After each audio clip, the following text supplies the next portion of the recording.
Hello and welcome to another DMI TeamTalk. This is Sean here, Membership Manager at Digital Marketing Institute. And this week we're looking at recent Google announcements. So we're looking at Google Ads updates and announcements altogether.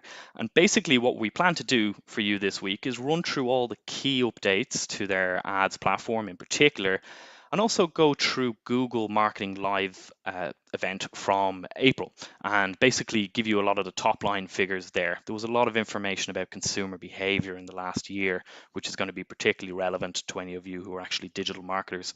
But we basically hope to give you a roundup of everything Google in 2021. To begin, we're going to start with the update on Google's cookie policy. So any of you that were watching the news recently, digital marketing news specifically, will have known that it was everywhere that Google was going to bring in this cookie update next year, and we all had a countdown to when we would maybe need to change our privacy policies and when certain advertising options were going to fall away from us, and it caused a lot of confusion and a lot of discussion. But essentially, this has now been postponed. First, I'd like to take a step back, though, for any of you watching who were not sure what the original policy update was.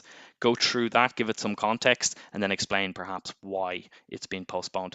So essentially, if we just take a quick look at what cookies are, we went through this actually in detail in one of our recent DMI team talks, but they're data files, and there's different types of cookies. And there's first-party cookies and third-party cookies, and you can even break them into more subsections than that. But the update that was due for next year from Google, the announcement they actually made this year was that they were going to basically stop or block third-party cookies. Now, this was a very big update because third-party cookies are used to collect information about you, the user, when you're browsing around online on different websites. Again, we went into it in detail in regards Facebook and Apple and the kind of clash there around third-party cookies. But generally speaking, what third-party cookies will do is they will collect information about you, not just when you're on the website developer's site or when you're on the app developer's app. It's information about what you do when you leave that website. That information includes, where you're clicking, what you're reading, how often, what time you spend online, and pulls in all of your other first-party information. And it serves up the digital marketer, the advertiser, a lot of information that they can use, but really critically, it allows digital marketers to retarget you when you move off a platform, you look at something else, and then you come back onto a website or somewhere else. So very simply, you'll all be familiar with that experience of being on, let's say, a travel booking website, moving off, going onto Facebook, being retargeted with an ad there, or indeed, if it's the Google Ads network, going onto a different website and having a video play or seeing a display ad that's about this particular travel website. That's all possible through third-party tracking. So now that we've given that some context, we should also say Apple, or more specifically the Safari browsing um, uh, search engine, I should say, they have already blocked third-party cookies, and they have done for some time. So Google really was catching up here a little bit in terms of a movement towards more data privacy for users. Now, what Google had announced that they were going to put in place was something called federated learning of cohorts, or also known as flock. So essentially, they were going to put groups of people into just exactly that, larger groups, no longer personally tracking people and having information on them on a one-by-one basis that advertisers could use or basically retarget. But now the plan was to put them into these flock groups. So they were going to group together people who had certain qualities and interests in common and make them targeting options. Now, there's a lot to understand in that, and I'll point you towards some further content that we have on our own platform around Flock, specifically if you want to learn a little bit more about that. But essentially, it was the end of direct personalized ads that are retargeted to people. So it was very significant, and it hit at the heart of a lot of business models. So the update here is Google has delayed all of this. It was due to take place next year, and that was kind of a deadline given. Now that's been moved forward to 2023, so essentially 2 years, mid 2023.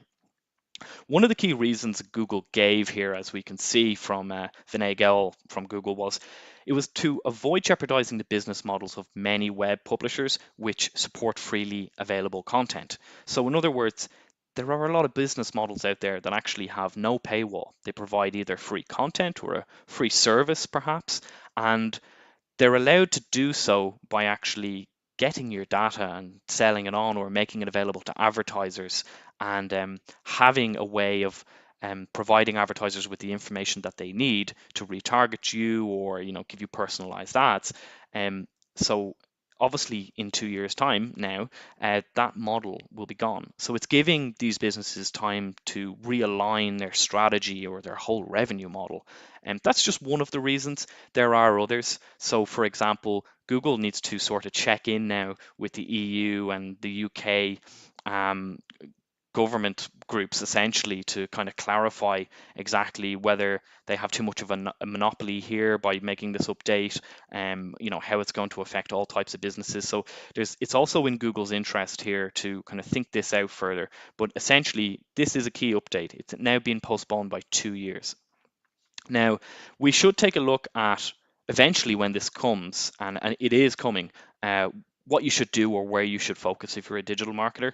Now, this is obviously down the road, but it's always good to be prepared now. So, one of the things with Flock that we mentioned is it's going to put people into groups by attributes or interests and different qualities like this. And this means that for you, the digital marketer, you should really be doing more in-depth heavy duty customer research. And if you haven't already formed personas, which we covered in our last DMI team talk, this is a great opportunity to do that, because what you can now do by researching your own customers through either surveys or interviews, or the many different ways you can collect information on them yourself, you can now align what you already know about your customers and have collected on them and align it with the options that will be available with Flock. Another thing that you should focus on is actually basically changing your strategy away from data campaigns or campaigns that rely on data collection, things that are going to go away when third-party cookies go away. And it's going to be more important for you or your business to build out other parts of the funnel or other processes that you have. So collecting emails through login systems, for exactly, if you don't have an opt-in email list, now is the time to consider that, consider how you do it, and start building one, because you're going to rely on that even more now in terms of creating personalized experiences for consumers. There's going to be an increased importance on SEO. There's two sides to SEO, as we all know, or a lot of us watching will know. One side of it is the user experience of your website, doing all the things that make a good website, building video content, linking it to social pages, taking care of backlinks, having many of them but relevant ones, and again, website user experience. So purely because SEO is going to be more important, you should be looking to put a plan in place for that side of SEO. But on the other side, critically keywords, where they're placed, how relevant they are, where they will rank and for what. This is also going to become more important, because actually this might be one of your doorways into localized, tailored, personalized, kind of direct information for specific types of users. So what you can do is you can use what are known as localized keywords or long-tailed keywords, which are quite specific, to increase your ranking essentially on Google, particularly for niche markets. So these are a few things to consider with this update now coming in 2 years. But to move on, I'd like to now look at updates to the actual ad platform and the offerings that Google have for advertisers, because there have been many this year. So we'll start with new attribution tags. I say new because attribution tags already exist. They flag particular things for the user, make the user, the search user, aware of particular things, or make things stand out essentially, to give a slightly dumbed down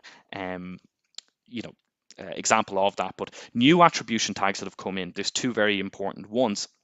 Depending on your business, they may be quite relevant. So one is a feature that will allow users to actually identify businesses which are either women-led or Black-owned businesses. Those two categories specifically. The reason behind this is to promote people to buy from companies they have an affinity with. And it's actually to help support smaller businesses as well.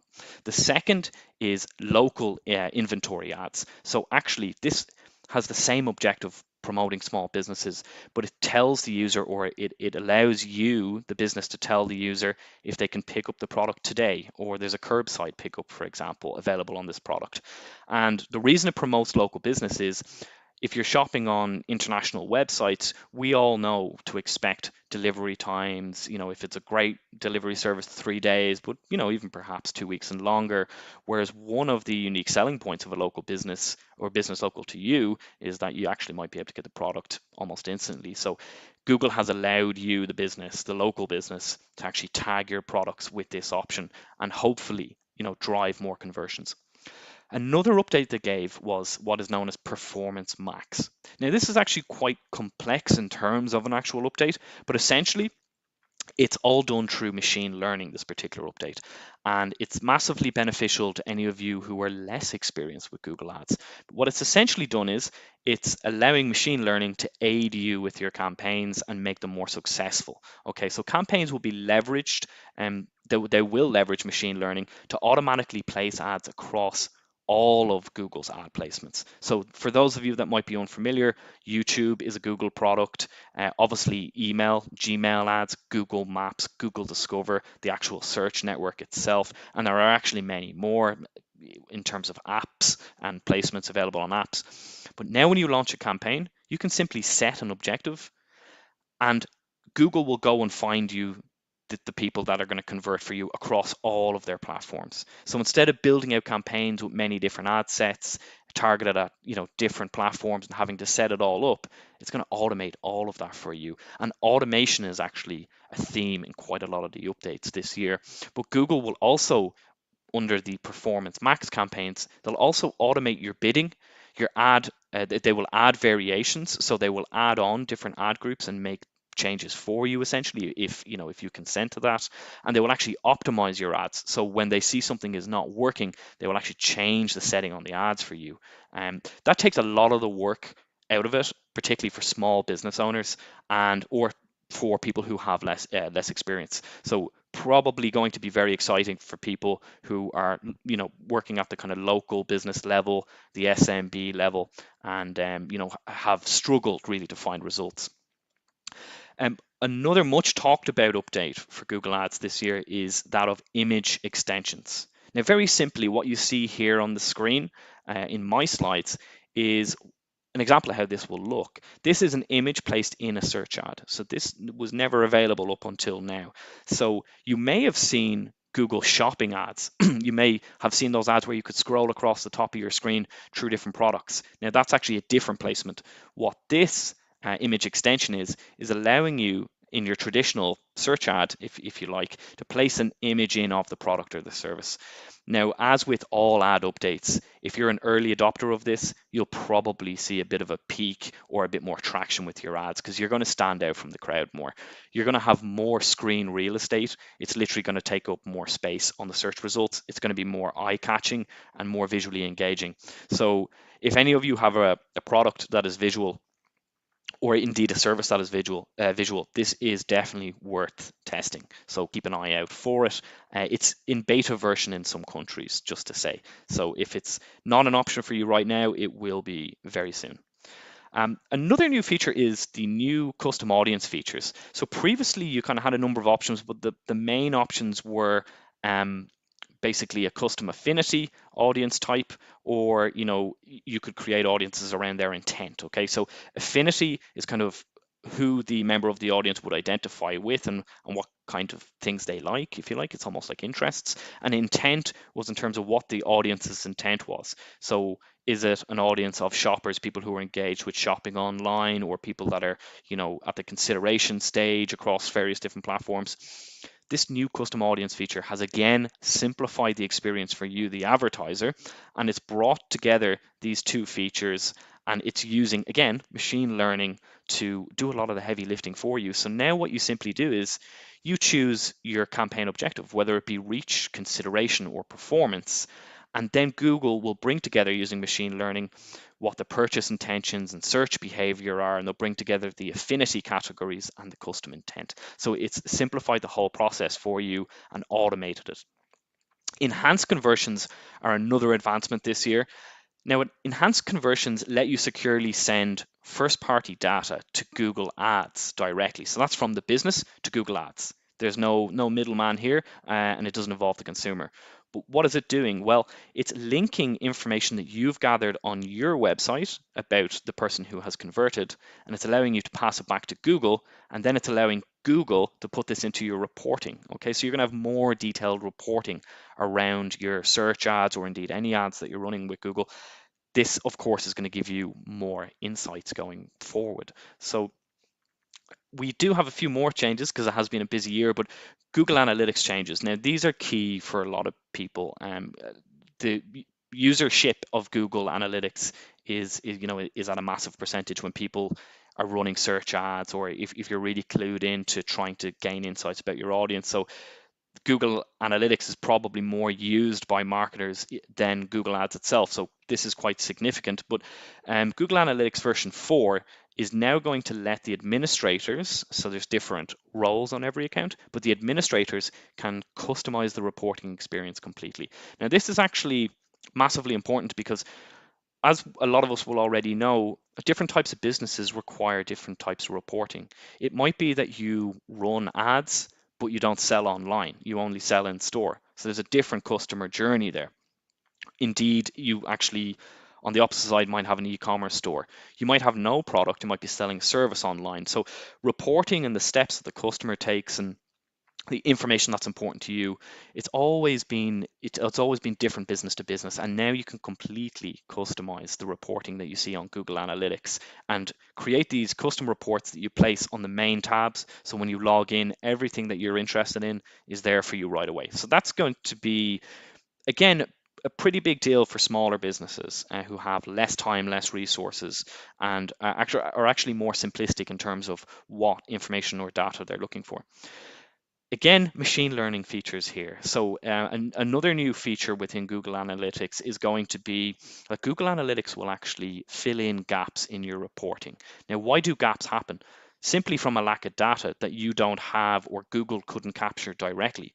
But now Google is using machine learning, and it's basing information that's been taken from pretty much everyone else who's running ads.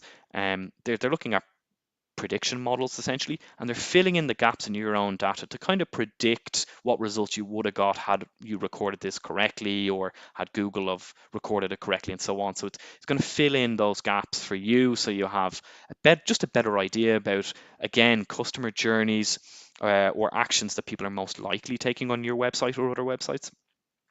Another update around Shopify integration here is important, particularly for you that use Shopify directly. So two kind of key updates here. One is that you can now directly link your Shopify account to display products across Google entities like Google Maps, Google Images, Google Lens, YouTube, even Gmail, basically all the Google products. Now, why is this important? Well, the resource of time now is being given back to you, because it will allow you to kind of automate your ads that go out on Google a lot easier, and you'll actually be able to create ads within the Shopify platform, select all the options you need, and just send them out there across all Google's products. So that's key in terms of time saving, or actually just reducing complexity in terms of marketing your products from your Shopify store. The other update is actually maybe even more important. It's around Shopify's payment system, Shop Pay. So anyone familiar with Shopify will know about Shop Pay. It's actually one of the biggest advantages of using Shopify. It's a very simple journey to purchase, and they have a very nice conversion feature on all Shopify websites that really simplifies checking out or adding to cart. But Shop Pay enables this and allows you to actually auto-fill information when people are purchasing and so on. But now Shop Pay, Shopify's own native pay feature, is now integrated directly with Google products. So in other words, if you're running a Shopify store, I Google, let's say, shoes, because you're selling shoes. I see one of your ads. I can click straight through. I don't have to go to your website. I can go straight to Shop Pay and basically purchase that right away. So it takes out a lot of clicks out of the conversion funnel. And as we all know, when you take clicks out of the conversion funnel, you improve conversions essentially. So a big update there for anyone that is running an e-commerce store on Shopify specifically. Now I'd like to turn away from updates with the ads platform because there was quite a few there, and just move back to some information Google gave us earlier this year during their Google Marketing Livestream. So Google actually have a marketing live stream every year. They actually release ad updates such as the ones we went through, any kind of developments. They showcase a few features, a few businesses, but they also give us some really nice statistics around people's search behavior. So what they did this year was they looked back at the last year, which is particularly different to most years because of COVID, and they gave us some quite important information here about consumer behavior. So if we start from the top here, they're telling us that 81% of people say that the potential risks they face from data collection outweigh the benefits. And this feeds into what we were talking about, the cookie policy and the potential changes there. So we're seeing a sea change now in people's attitudes towards having their data collected, and the majority of them, 81%, would prefer that not to be happening while they're browsing on Google. So it's telling you, the business or the digital marketer, that you should already be working on moving away from a model of data collection if you can. And going back to the slide I showed earlier with some tips, focusing in on those areas such as SEO, email marketing, maybe even organic social, and so on. Another statistic they gave us this year was 70% of shoppers said they bought from a brand after seeing it on YouTube. Now, this is considered quite high to what a lot of people would have guessed. It's showing the rising influence of A, video advertising, but B, specifically YouTube, pre-roll ads, and so on. I myself, as a consumer, and probably most of you, will have noticed that YouTube ads have become more prevalent. They've actually put in more ad placements on YouTube, but what we're seeing here is that they're actually highly effective in conversion. So previously, they may have been thought as a brand awareness type of ad placement or consideration type of ad placement, but what we're seeing now is actually really, it's an effective conversion ad placement, using pre-roll ads, for example, on YouTube. We also seen that 71% of consumers prefer to buy from brands that align with their values. Now, this goes back to that new attribution tag examples that I gave you. We're seeing that people actually want to shop local. They want to shop from people who own businesses who have similar traits to them. So this is very significant.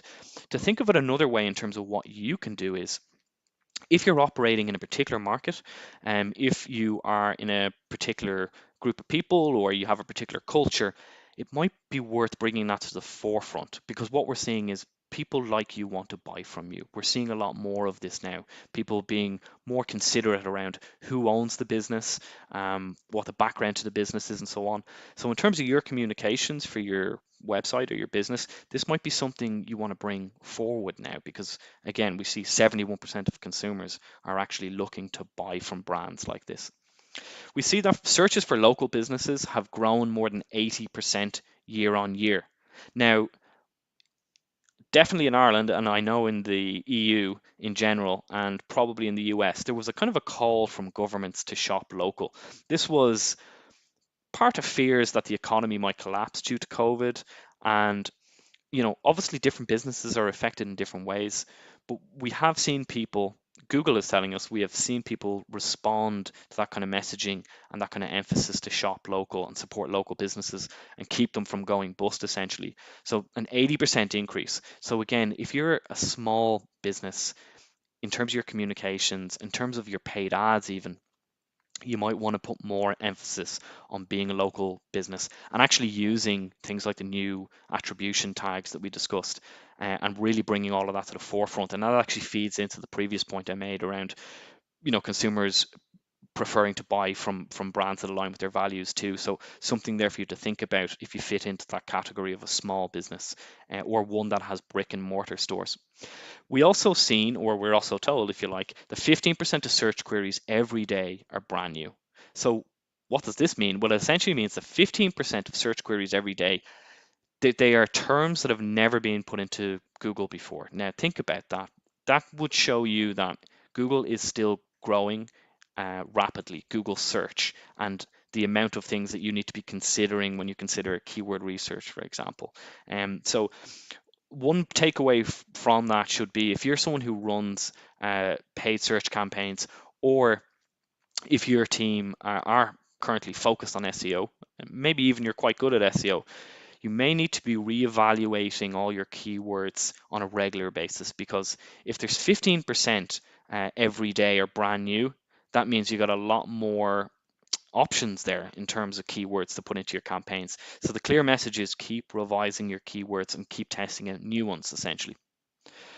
If we were to summarize everything that we've looked at so far, regardless of whether you're a multinational or a small business owner or a freelancer, you should really think about the key three takeaway categories here as privacy, measurement, and automation. I mentioned machine learning quite a few times. It's becoming, for Google, a lot more prevalent. Measurement in terms of the changes to Google Analytics and beyond, in terms of how it relates to data collection, that is becoming very important. And privacy, having a plan around privacy is really what you need now in the next 2 years before this change comes. So if you are indeed a company that is heavily ingrained in needing customer data to run your marketing practices, it will be good news that you had an extension, but you should also be very conscious now that you have an opportunity to really change the model of how you market and perhaps even change your business model in some ways. To conclude, for anyone that wants a deeper dive on any of these subjects, you can go over to our DMI library. Now, of course, you have to be a member, but you can sign up as a free member for a trial if you like. I'll show you that in the next slide. Any of you that are watching that are members, here's some content that you can go to straight away and start learning a little bit more on all of these topics. So we have a recent webinar on getting ready for a cookieless world. We had another webinar around how to prepare for Google's page experience update, which was another key update. We have a good article that really deals with a lot of this, how to prepare for core web vitals. And we have a very, very useful handbook, on-site SEO audit. It actually feeds into a lot of what I discussed today. And then there's a great podcast up there, How Does SEO Really Work? That also ties into a lot of these updates, but also best practices for you in general. If you are not currently either a power member or a free member, you can actually sign up for a free trial. You can visit this link here, which is digitalmarketinginstitute.com/students. Now we have a whole library with all different types of content in here, but to mention just a few, we have podcasts, webinars, ebooks, case studies, and so on, many toolkits. And this is updated daily. So, if you're looking to keep up to date with things such as Google updates or, indeed anything social or whatever part of digital marketing is important to you, you're going to find a wealth of material in there, even during a free trial. And also, just to let you know before I go today, that we have a brand new live offering for you on our social channels coming up. So we have the Q&A, game day Q&A with Cathal Millin, who is our resident expert. And Cathal is actually going to be taking all of your questions live. So that takes place on the 26th of July at 1 p.m. So you can take a note of that if you'd actually like to watch it live. But you can also send us in any questions that you have for Cathal. Now, if you're a member, you can do that in our community forum. So any students or any alumni, you can go into the general forum, throw up a question there. I have actually made a thread for you to do so. But even if you're not, please feel free to leave a comment below this particular live video, or indeed across our social media channels, and let us know what your question for Cathal is, and we will get to as many of those as possible. That concludes it for today. I'm really glad for all of you that joined us. Please give us any feedback that you have on these talks or the information within them in the comments, and I look forward to seeing you all again soon. Take care.